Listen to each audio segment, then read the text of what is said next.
अस्सलाम व्यूवर्स, दी सेहत चैनल में आप सबको वेलकम। मैं हूं अदील मंसूर। आज हम आपसे बात करेंगे साइनस इन्फेक्शन या साइनोसाइटिस के बारे में। मगर मज़ीद बताने से पहले आपने हमारे चैनल को सब्सक्राइब नहीं किया, इसे सब्सक्राइब कर लीजिए और बेल आइकन पे भी क्लिक कर दीजिए। साइटिस या साइनस इन्फेक्शन एक अहम सेहत का मसला है। इस बात का अंदाज़ा इससे भी लगाया जा सकता है कि अमेरिका में हर साल $1 मिलियन से ज़ायद साइनस के इलाज पर खर्च किया जाता है। ये इन्फेक्शन आम तौर पे दमा, नाक में इन्फेक्शन या कमज़ोर मुदाफ़ती निज़ाम वाले अफराद पर ज़्यादा असरानंदाज होता है। साइनस या साइनोसाइटिस इन्फेक्शन के बारे में बात करने से पहले हम जान लेते हैं कि साइनस क्या है। साइनस हमारे चेहरे पर मौजूद कुछ खाली जगहें हैं जिनमें हवा भरी हुई है, जिनको कैविटीज़ भी कहा जाता है। ये कैविटीज़ हमारे माथे, नाक और गाल की हड्डियों और आँखों के दरमियान में मौजूद होती हैं। ये साइनस आपके जल्द में वेंटिलेशन का काम भी करते हैं। साइनस के अंदर म्यूकस मेम्ब्रेन की लाइनिंग मौजूद होती है, जिससे हमारे नाक से म्यूकस यानी रतूबतों का इखराज होता है। साइनस नाक के अंदर जाने वाले बैक्टीरिया और डस्ट पार्टिकल्स को रोकता है और हमारे चेहरे की हिफाजत भी करता है। ये हमारे जिस्म के टेम्परेचर को भी बैलेंस रखता है।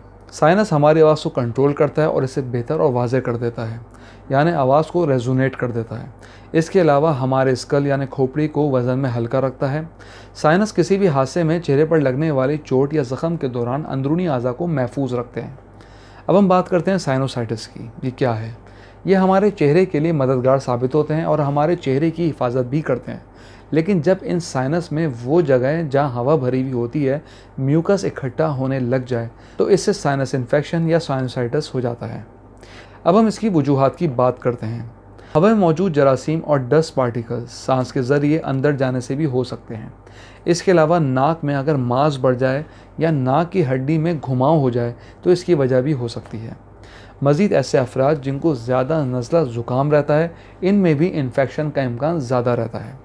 अगर हम इसकी अलामात की बात करें तो इसमें जो वाज़ेह अलामात होती हैं उनमें ये हैं: इससे सर में दर्द और भारीपन रहता है, इससे चेहरे, नाक, आँख, दांत और कान में एक दबाव सा महसूस होता है।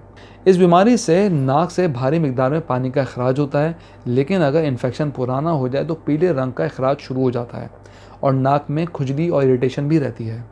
इसके अलावा कफिंग और मुँह से बदबू आना भी इसकी एक अलामत है। अब हम इसके इलाज की बात करते हैं। साइनोसाइटिस एक अहम सेहत का मसला है जिसके इलाज के लिए लंबे अरसे तक इंतज़ार करने के बावजूद मुतमईन करने वाले नताइज नहीं मिलते, जबकि दूसरी तरफ अल्टरनेटिव मेडिसिन में होम्योपैथिक इसमें इसका बहुत अच्छा ट्रीटमेंट मौजूद है, जिसका इलाज इन्फेक्शन की हालत पर मुनहसर है, लेकिन ये इन्फेक्शन को जड़ से ख़त्म करने की ताकत रखता है। साइनस के लिए जो मुख्तलिफ होम्योपैथिक अद्वियात इस्तेमाल होती हैं, इनमें सेलेशिया, कालीबाइक्रोम, आयोडम, स्टिक्टा, पल्साटीला वगैरह। ये मुख्तलिफ अद्वियात साइनस के लिए बहुत मौजू हैं, लेकिन ये आपके डॉक्टर आपकी अलामात देखकर तजवीज़ करेंगे। चुनांचे इन अद्वियात को हमेशा डॉक्टर के मशवरे के हिसाब से लीजिए। साइनस के पेशेंट्स को चाहिए कुछ बातों का बहुत ख्याल रखें और इन प्रिकॉशंस पे अमल करें। अलामा शुरू होते ही स्टीम का इस्तेमाल करें, क्योंकि स्टीम जो है साइनस में इंस्टेंट रिलीफ देती है और ये आपके जमे हुए म्यूकस को भी ड्रेन करती है। धूल, मट्टी और ठंडी जगह पर बैठने से गुरेज करें। अदरक की चाय बेहतरीन इंतखाब है। तली हुई चीज़ें, खट्टी चीज़ें और बादी अशिया से गुरेज करें।